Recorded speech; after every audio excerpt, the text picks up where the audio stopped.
Hello दोस्तों, स्वागत है आप सभी का मेरी वीडियो में, मेरे चैनल पे। आशा करती हूँ कि आप सभी बहुत बहुत बहुत अच्छे होंगे। तो आज मेरा जो वीडियो है वो मैं बनाने वाली हूँ नए एस्पिरेंट के लिए जिन्होंने अपनी प्रिपरेशन स्टार्ट की है। मैं भी एक गवर्नमेंट एस्पिरेंट हूँ और मुझे बहुत अच्छे से पता है कि क्या-क्या कन्फ्यूज़न होता है, क्यों हम पढ़ाई करते हुए भी हमें ऐसा लगता है कि हमसे नहीं हो पाएगा। मैं बताती हूँ। ठीक है? और कोई ये नहीं सोचेगा कि मैं ऐसे यूट्यूब ही सबसे बड़ा डिस्ट्रैक्शन होता है, बिल्कुल भी नहीं। और मैं बता रही हूँ, आप सुनो।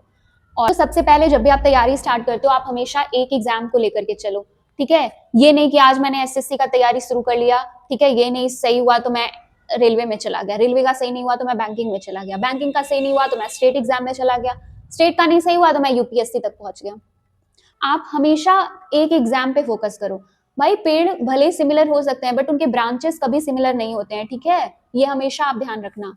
दूसरा पॉइंट ये है कि जिस भी एग्जाम को आप सेलेक्ट कर रहे हो उसका सिलेबस आप प्रिंट आउट करके अपने पास रख लो, ठीक है?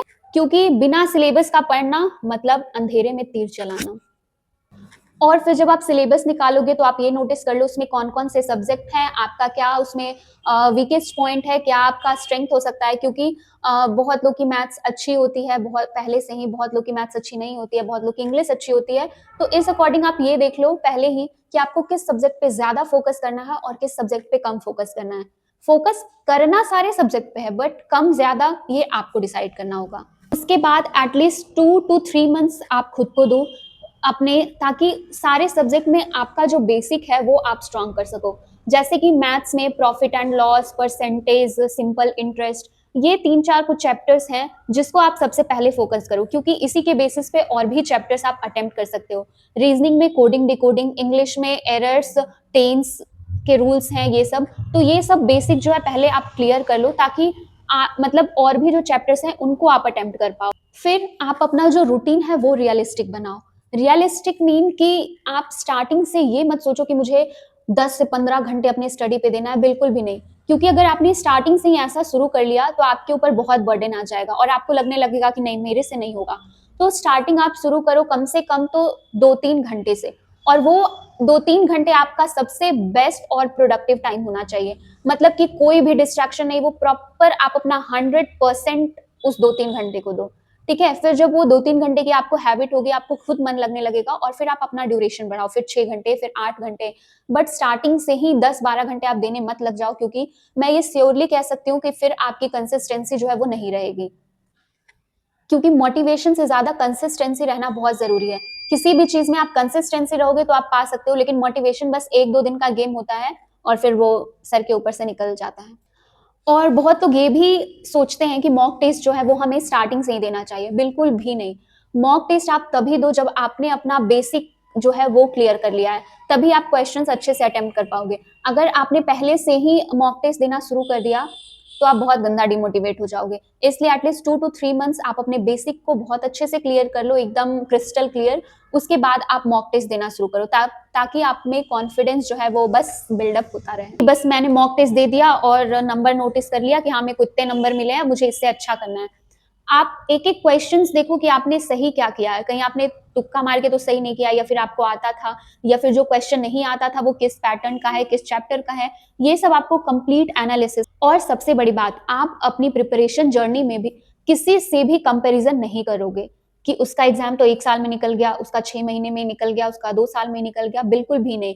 क्योंकि ये आपकी जर्नी है, लोगों का मेंटल एबिलिटी सेम नहीं होता है। कुछ लोग जल्दी याद कर लेते हैं, कुछ लोगों को जल्दी याद नहीं होता है, कुछ लोग चीजें जल्दी समझ जाते हैं, कुछ लोग लेट से समझते हैं। तो ये सबका अपनी मेंटल एबिलिटी पे डिपेंड होता है। इसलिए प्लीज दोस्तों, आप किसी से कंपैरिजन मत करना।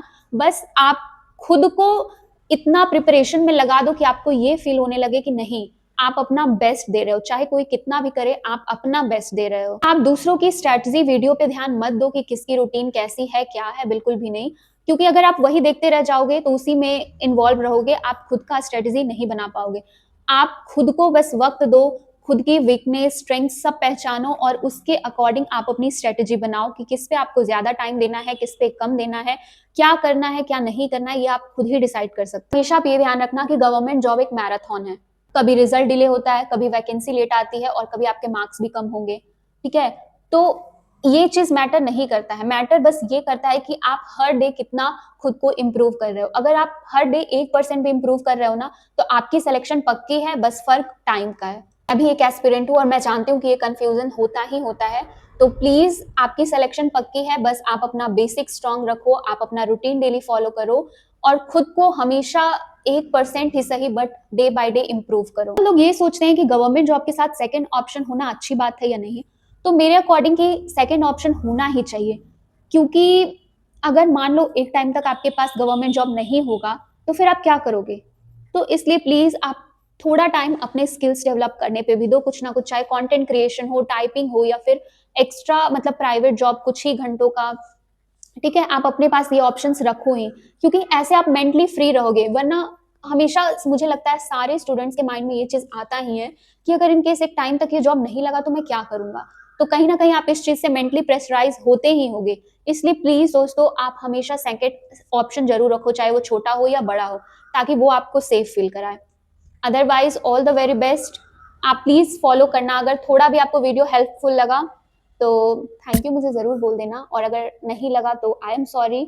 मैं कोशिश करूँगी कि मैं और अच्छे से एक्सप्लेन करूँ चीज़ों को। Thank you, have a nice day.